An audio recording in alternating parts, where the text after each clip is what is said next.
সন্ধ্যা নামছে এখন। সূর্য অনেক আগেই অস্ত চলে গেছে। সন্ধ্যার পাহাড় কতটা উন্মুক্ততা নিয়ে রাতের কোলে ঘুমিয়ে পড়বে। কারা যেন নিজেদের জমিতে, এখানকার লোকাল যারা কৃষক তারা নিজেদের জমিতে জমির ফসল পোড়াচ্ছে আর কি।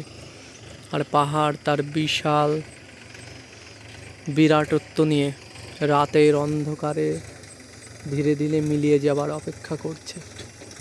কত মানুষ বাড়ি ঘর ছেড়ে এভাবেই পাহাড়ের কিনারে ঘর বাঁধে। আর একজন কৃষক তার জমিতে সার দেবে, বোধহয় জৈব সার, সেই কারণে ট্রাক্টর নামিয়ে দিয়েছে।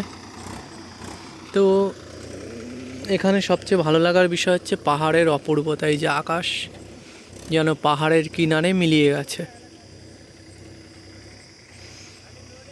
এখানে জনবসতি খুবই কম।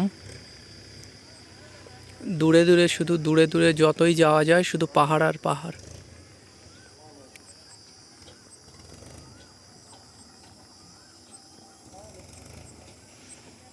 বৃষ্টি হয় না বলে অধিকাংশ গাছ একটা সময়ের পরে মারা যায় এখানে।